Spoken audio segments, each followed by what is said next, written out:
Cotidiano e o Diário da Saúde.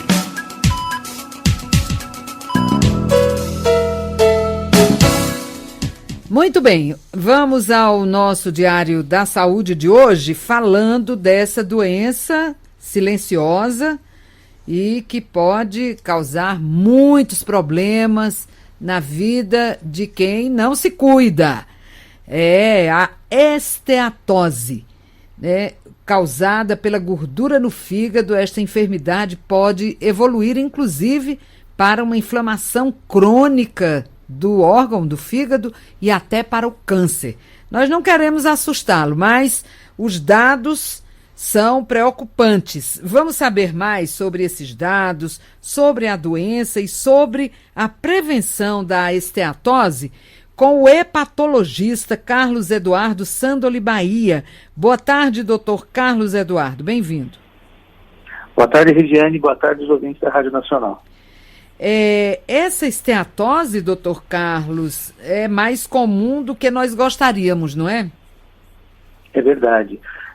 A esteatose é o nome científico que a gente dá para gordura no fígado, né? E a gordura no fígado é uma coisa muito comum. É até mais comum ou mais presente do que a própria obesidade. Então, tem gente que não é obesa e tem gordura no fígado. Né? Quando a gente vê os dados do Ministério da Saúde, a gente percebe que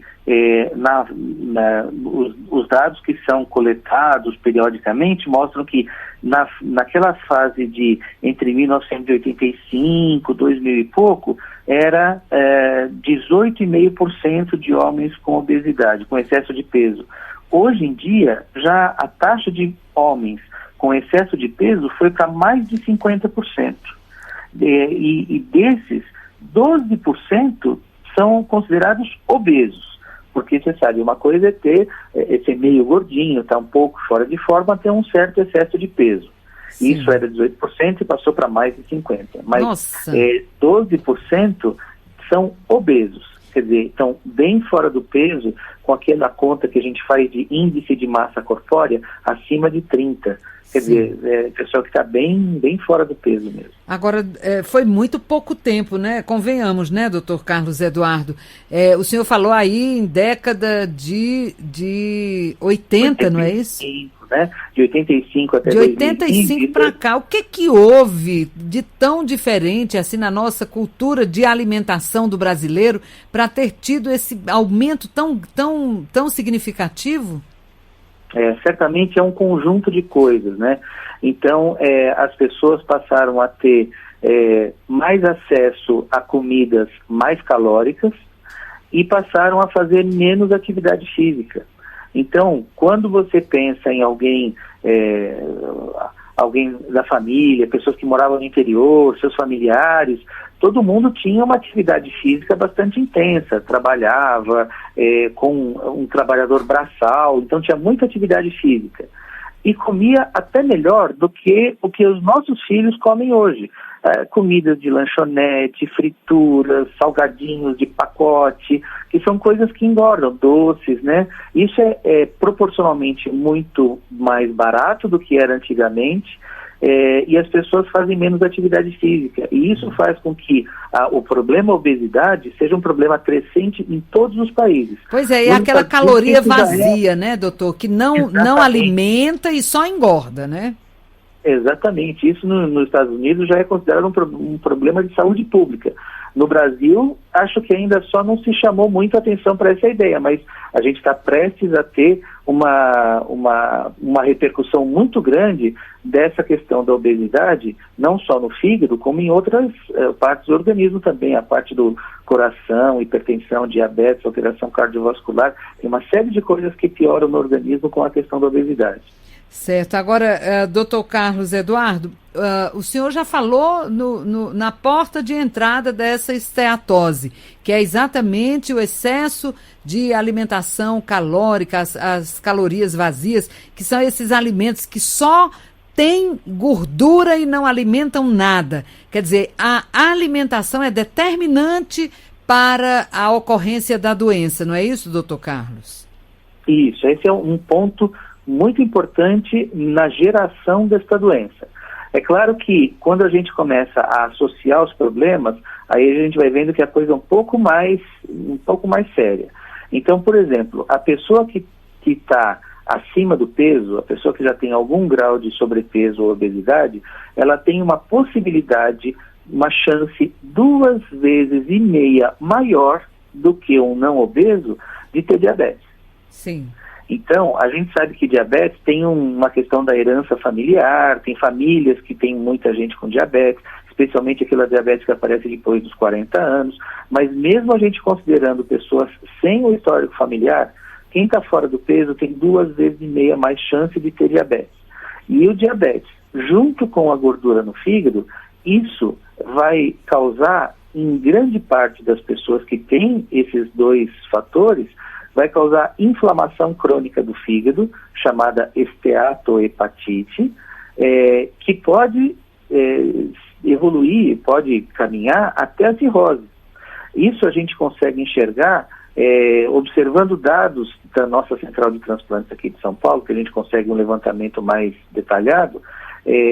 O número de pessoas inscritas em fila de espera para transplante por causa de cirrose gordurosa tem aumentado nos últimos 10 anos também, junto com o aumento da obesidade. Então, essa doença tem sido mais diagnosticada e também diagnosticada em fases mais avançadas, de forma que a pessoa, mesmo que nunca tenha tido outra doença de fígado, nunca bebeu, nunca teve hepatite, nunca teve outras coisas, está precisando cada vez mais de transplante por conta dessa cirrose gordurosa. E quais são os sintomas da esteatose, quer dizer, essa gordura no fígado? Ou não tem sintoma, a pessoa não sente nada? A pessoa não sente nada. Isso é uma coisa muito comum em todas as doenças do fígado. Alguma manifestação de sintoma só vai aparecer quando o fígado está bastante acometido. Então, por isso as ações de prevenção, elas são muito importantes. Então, a pessoa que está fora de peso, ela precisa, como todo mundo, buscar voltar para o seu peso normal. Mas se tem dificuldade, não está conseguindo, precisa de ajuda, vai buscar um serviço médico, peça para o médico também fazer uma ultrassonografia, que é um exame simples, e isso vai medir a intensidade da gordura do fígado. Junto com o fígado gorduroso, vão ser necessários alguns exames de sangue para ver se existe um certo grau de inflamação, para ver se a pessoa já teve contato com hepatite. É um tipo de check-upzinho hepático que normalmente se faz, e isso vai mostrar se o fígado tem gordura e se essa gordura está associada à inflamação. A gordura associada à inflamação, que é a alteração dos exames de fígado, né, chamados TGO, TGT, são vários exames que se colhem. Quando isso vem junto, a presença de gordura no ultrassom e a alteração dos exames de sangue, isso já é um sinal importante de que a pessoa pode estar caminhando, pode estar no começo do caminho que vai levar até a cirrose. Agora, um outro fator preocupante é que parece que essa doença, pelo que eu entendi, não tem idade. Ela pode ocorrer nas crianças e nos adultos de ambos os sexos, não é isso, doutor? Exatamente. Então, a gente percebe que hoje em dia, mesmo crianças, está aumentando muito a taxa de obesidade em crianças, por causa justamente daquelas coisas que você comentou, do tipo de comida, calorias que não representam nutrição. Então, desde pequeno, você tem crianças que estão fora do peso. Na hora que você junta isso com uma família de pessoas que têm diabetes, tem um fator que ainda está precisando ser mais estudado, melhor estudado, tem muitos trabalhos científicos a respeito disso, mas é uma coisa mais recente, é a quantidade e o tipo de bactérias que a pessoa tem no intestino, que isso pode ser um fator que interfere bastante nos processos inflamatórios, incluindo essa inflamação do fígado. Então, desde uso indiscriminado de antibióticos, nas pessoas, nas crianças e nos alimentos que a gente faz uso, porque você sabe que você compra frango congelado e ele vem com hormônio, antibiótico. Então, essas coisas... Aquele leite longa-vida também, muito antibiótico, né? E a gente toda hora vê nos noticiários leites adulterados, o soda cáustica no leite, aquelas coisas, né, horríveis. Mas assim, em relação à parte de antibióticos, o uso indiscriminado de antibióticos também tem como consequência a mudança da nossa flora intestinal. Sim. E esta modificação da flora intestinal é outro fator que está sendo mais recentemente discutido, é um outro fator que leva a mudanças do perfil de inflamação da pessoa. E isso pode levar cada vez mais alterações do tipo esteatose, esteatohepatite, além de outras doenças intestinais, como retocolite ulcerativa, doença de Crohn, uma coisa que está se comentando bastante nos últimos anos, que é a pessoa que tem um certo grau de intolerância ou alergia a glúten ou a leite. Antigamente isso era muito pouco estudado, muito pouco conhecido, mas hoje em dia cada vez mais se conhece melhor e cada vez mais a gente tem mais pessoas com essas alterações.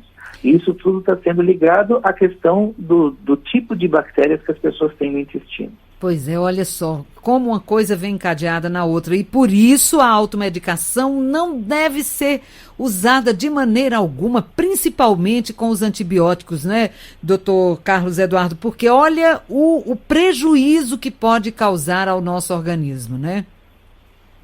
O uso indiscriminado de antibióticos, ele causa vários malefícios, tanto para a saúde pessoal quanto para a saúde pública. A gente vê às vezes em hospitais pacientes que têm aquelas bactérias chamadas multiresistentes, né, que vai usando antibióticos na sequência e quando vai ver no final aparece a tal da superbactéria que não tem antibiótico que resolva.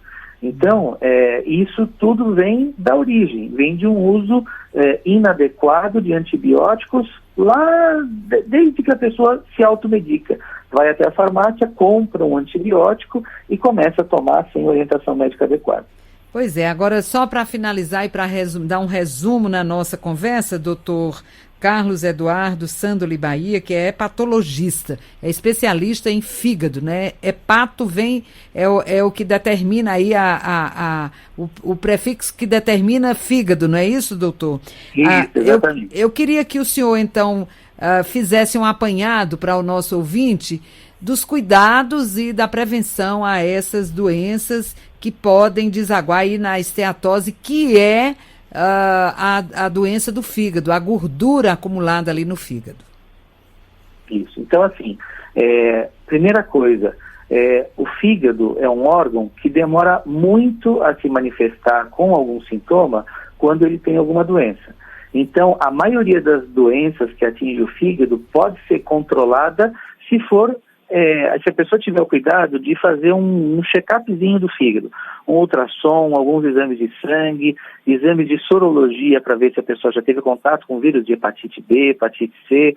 Então, um check-upzinho do fígado vai ser muito útil para qualquer pessoa. Algumas pessoas têm mais risco de ter doenças do fígado.